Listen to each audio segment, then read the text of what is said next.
श्री स्वामी समर्थ. नमस्कार मंडळी. श्रावण महिना हा व्रतवैकल्यांचा महिना असून भगवान शिवाला समर्पित आहे.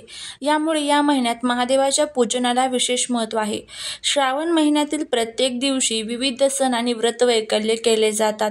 श्रावणी सोमवार, मंगळागौरी, मंगळवारी, शुक्रवार हा ज्योतीचा म्हणून ओळखला जातो. या दिवशी श्रावणात येणाऱ्या शुक्रवारी ज्योतीची पूजा केली जाते. ही पूजा संततीच्या रक्षणासाठी केली जाते. ज्योतीच्या पूजेसह कुलदेवी आणि लक्ष्मी मातेची विशेष पूजा करण्यात येते. ज्योतीची पूजा कशा पद्धतीने करायचं आहे आणि उद्या आपल्याला आपल्या मुलांसाठी एक दिवा लावायचा आहे त्याबद्दलची संपूर्ण माहिती आपण घेणार आहोत. श्रावणात येणारा प्रत्येक शुक्रवार शिवासह ज्योतीला समर्पित आहे. यंदा 9 ऑगस्टला पहिला श्रावणी शुक्रवार असणार आहे. त्यानंतर 16 ऑगस्टला, 23 ऑगस्टला आणि 30 ऑगस्टला ज्योतीचे व्रत आणि विधिवत पूजा केली जाईल. शुक्रवारची कहाणी, महत्त्व आणि मान्यता वाचून तुम्हाला ही ज्योतीची पूजन करायचं असतं. ज्योतीचं पूजन म्हणजे काय तर श्रावणात येणाऱ्या 4ही शुक्रवारी ज्योतीची पूजा केली जाते. ही पूजा मुलांच्या रक्षणासाठी आणि दीर्घायुष्यासाठी आई करते. श्रावण महिना सुरू झाला की घरातील देवघराजवळ ज्योतीचा कागद लावला जातो. याची पूजा आठवड्यातून 4 दिवस केली जाते.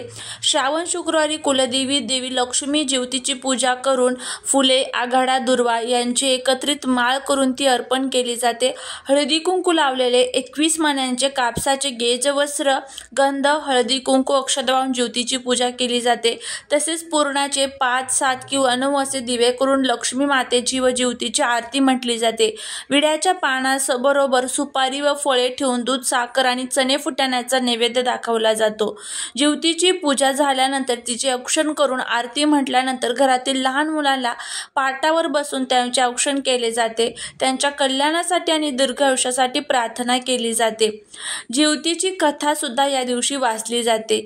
तर या मागचा उद्देश काय आहे? ज्योतीचं जराजीवंतिकाचं पूजन करण्याच्या मागचा उद्देश काय आहे?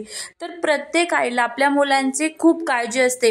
त्याला दीर्घायुष्य मिळावं, त्याच्या जीवनातील सर्व अडचणी, विघ्न, संकटे, त्याचा चिडचिडपणा, हट्टीपणा कमी व्हावा, त्याला प्रत्येक कामामध्ये यश मिळावं, यासाठी ही प्रत्येक आई खूप प्रयत्न करत असते. तर या जराजीवंतिकाच्या पूजनाने मुलांना दीर्घायुष्य मिळतं आणि त्याचबरोबर त्यांच्या आरोग्याला सर्व ज्या काही अडचणी आहेत तर त्यासुद्धा दूर होत असतात.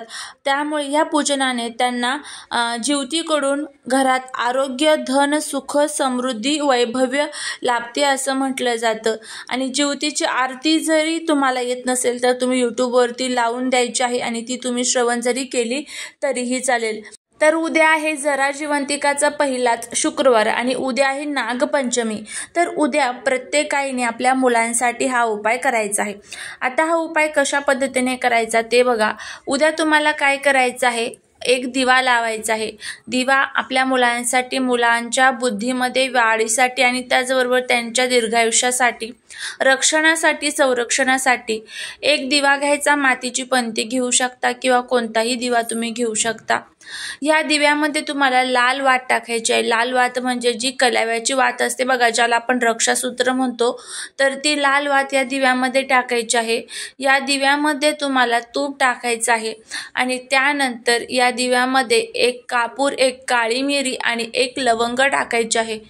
आणि हा दिवा तुम्हाला तुमच्या घरामध्ये ज्या ठिकाणी तुम्ही जराजीवंतिकाचं पूजन केलेलं आहे तर त्या जराजीवंतिकाच्या पूजनाजवळ सर्वात प्रथम मुलांवरनं ओवाळायचा आहे 5 वेळेस आणि त्यानंतर हा दिवा तिथे तुम्हाला जराजीवंतिकाच्या पूजनाजवळ ठेवायचा आहे.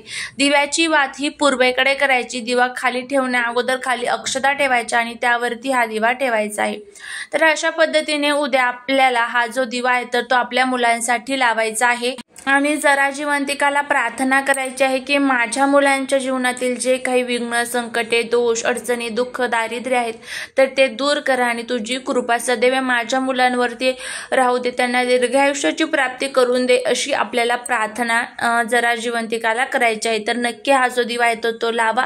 नक्कीच तुम्हाला याचा फायदा होईल. मुलांची चिडचिड, हट्टीपणा, संकटे, दुःख, दारिद्र्य दूर होऊन त्यांची प्रत्येक क्षेत्रामध्ये प्रगती होईल. उद्या सकाळी जमलं तर सकाळीच हा उपाय करा. नाही सकाळी शक्य तर संध्याकाळी जरी केला तरीही चालेल. जरा जीवंतिकाचा कागद येतो, सर्वांनाच माहीत आहे. त्यावरती सर्व चित्र दिलेले असतात आणि त्याचं पूजन करायचं. त्याच्यानंतर हा दिवा लावायचा आहे. तर नक्की लावा, नक्कीच फायदा होईल. झालेली सेवा ही महाराजांच्या चरणी रुजू करते. व्हिडिओ आवडला तर लाईक, शेअर आणि सबस्क्राईब करा. श्री स्वामी समर्थ.